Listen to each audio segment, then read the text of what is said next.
राजनीति में जब भी कोई बड़ा विवाद उठता है तो जनता की नजरें तुरंत उसी पर टिक जाती हैं और हाल ही का मुद्दा भी कुछ ऐसा ही है।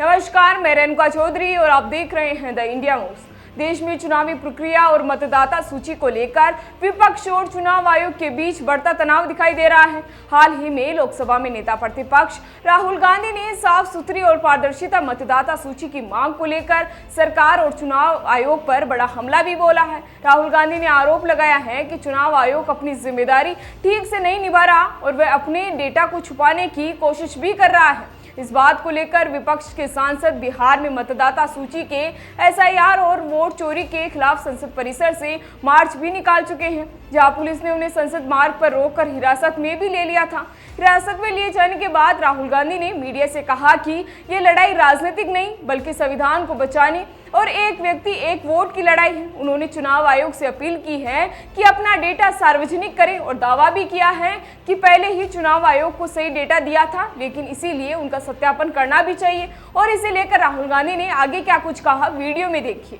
तो आप इलेक्शन कमीशन को छुपना काफी मुश्किल हो जाएगा। वो आपको कहता है कि आप नोटिस का जवाब आप नहीं देंगे क्या? अरे भाई, उन्हीं का डेटा है, वो अपने वेबसाइट से वही डेटा निकाल दे। मेरा डेटा थोड़ी है कि मैं साइन करूं, उनका डेटा है। आप उठाइए अपना डेटा, हमने आपको ही दिया है, आप उसको अपने वेबसाइट में लगा दीजिए, पता लग जाएगा आपको। मतलब डिस्ट्रैक्ट करने का काम है।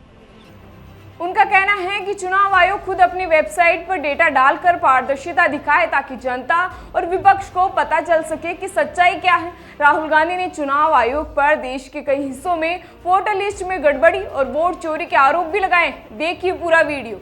और एक और बात, आप ये मत सोचिए कि सिर्फ बेंगलोर में हुआ है, ये देश में अलग अलग कंस्टिट्यूंसीज में हुआ है और इलेक्शन कमीशन जानता है।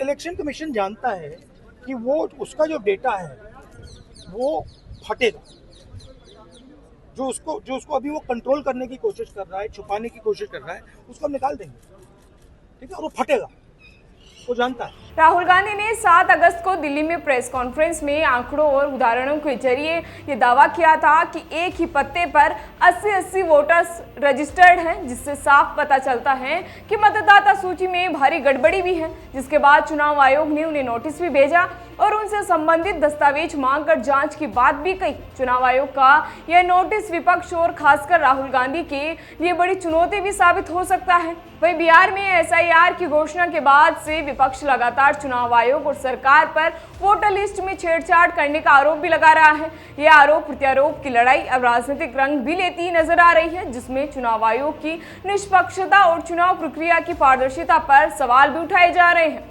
आपको बता दें कि विपक्ष के करीब 300 सांसदों ने संसद से लेकर चुनाव आयोग के कार्यालय तक मोर्चा निकाला, जो विपक्ष की इस मुद्दे पर एकजुटता और गंभीरता को भी दर्शाया गया। इस पूरे घटनाक्रम से ये देखना दिलचस्प होगा कि चुनाव आयोग का अगला कदम क्या होगा और क्या राहुल गांधी या विपक्ष किसी तरह से रणनीति अपना पाएंगे। क्या चुनाव आयोग अपने डेटा को सार्वजनिक करके विपक्ष के आरोपों का जवाब देगा या फिर मामला राजनीतिक द्वंद्व की ओर बढ़ता रहेगा। देश की जनता भी इस लड़ाई को बड़ी बारीकी से देख रही है, क्योंकि चुनाव आयोग की पारदर्शिता और लोकतंत्र की मजबूती सीधे तौर पर इस बात पर ही निर्भर करती है। फिलहाल इसी तरह की जानकारी के लिए बने रहिए हमारे साथ और देखते रहिए द इंडिया मूव्स।